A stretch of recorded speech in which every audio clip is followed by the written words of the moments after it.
लगातार पश्चिम बंगाल की राजनीति के बारे में आपसे चर्चा होती रही है, लेकिन ये जो मौजूदा तस्वीर सामने आ रही है इसने पूरे देश को झकझोर कर रख दिया है। राजनीतिक हिंसा बदला इस तरह से लिया जाएगा वहां पर, और हैरानी इस बात की है 10 लोगों की जान गई है, जिनमें से 6 बीजेपी के हैं, 3 टीएमसी के, 1 आईएसएफ के।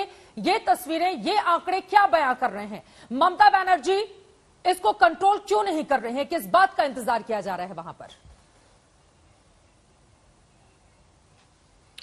देखिए, मैं किसी राजनीतिक दल के तरफ से नहीं बोलूंगा, तो ऐसे कुछ नहीं बोलूंगा जिसके लिए आपको बोलना पड़ेगा कि आपको शर्म होना चाहिए। कम से कम हम ऐसे बातें नहीं करेंगे। मैं सबसे पहले ये बोलना चाहूंगा कि ये जो हिंसा हो रही है, I strongly condemn this, irrespective of the party line. TMC अगर करे तो वो भी अनुचित है, लेकिन ये गलत है कि ममता बनर्जी ने हिंसा के बारे में एक शब्द नहीं बोले हैं। शायद बंगला में बोले हैं, इसीलिए नेशनल मीडिया में ज्यादा उसका पब्लिसिटी नहीं हुई है। कल भी बोले हैं, आज भी मैं टेलीविजन में बांग्ला चैनल में देख रहे थे, वो बार बार बोल रहे थे कि हिंसा नहीं होना चाहिए और पार्टी वर्कर्स की तरफ अपील कर रहे हैं। अभी मीटिंग भी हो रहा है। देखिए, इसमें बेनिफिशियरी कौन है? Political beneficiary. ये जो हो रहा है, ये तो गवर्नर ने कॉन्स्टिट्यूशनल ब्रेकडाउन भी बोल दिए हैं। अभी तो संबित जी का 356 अप्लाई करने के लिए डिमांड करना चाहिए। प्राइम मिनिस्टर गवर्नर को फोन कर रहे हैं, इतना सीरियस इशू है, पार्टी प्रेसिडेंट चले गए, तो 356 कल ही आप अप्लाई कर दीजिए। अभी जो हिंसा हो रहा है, इसमें अगर नियंत्रण नहीं कर पाए ममता किसके लिए इंतजार कर रहे हैं? ममता तो चाहेंगे कि ये बंद हो जाए। और पार्टीशन के बात कर रहे हैं, चित्रा जी कह रहे हैं इतिहास में मत जाने के लिए। पार्टीशन बहुत पुराने इतिहास है।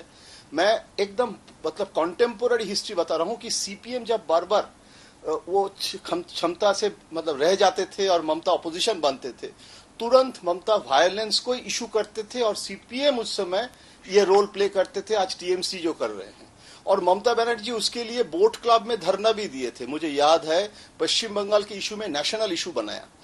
आज भाजपा ने जो कर रहे हैं कोई गलत नहीं है। नड्डा जी क्यों नहीं जाएंगे? पार्टी वर्कर्स एकदम डिप्रेस्ड है। इस समय विक्ट्री नहीं हुआ, लेकिन अगर हिंसा के इशू में एक नेशनल डिबेट हो जाए, नेशनल, आज के दिन में मैं देख रहा हूं कि बीजेपी वर्कर्स कल से ज्यादा आज एंथुजियास्टिक है, कम से कम एक बैटल ग्राउंड में आ गए हैं।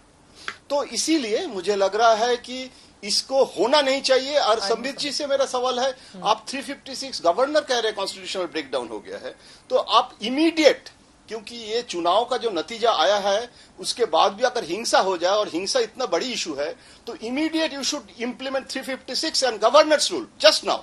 You have that power. सवाल का जवाब people of West Bengal should do एक this. ब्रेक के लिए हमें रुकना पड़ रहा है, लेकिन आपने कहा कि वहां पर 356 को लागू करके गवर्नर रूल आखिर क्यों नहीं लगा रही है बीजेपी? क्या वास्तव में परिस्थिति ऐसी आ गई है, या ममता बनर्जी जो खुद ही कई बार राजनीतिक हिंसा की शिकार रही हैं, लंबा दौर उन्होंने अस्पताल में बिताया है चोटिल होने के बाद, ये उनकी जिम्मेदारी और जवाबदेही बनती है। जब बड़े मार्जिन के साथ आप जीत कर आती हैं तो आपको तत्काल इस तरह की हिंसा पर रोक लगानी चाहिए, पार्टी लाइन से ऊपर जाकर।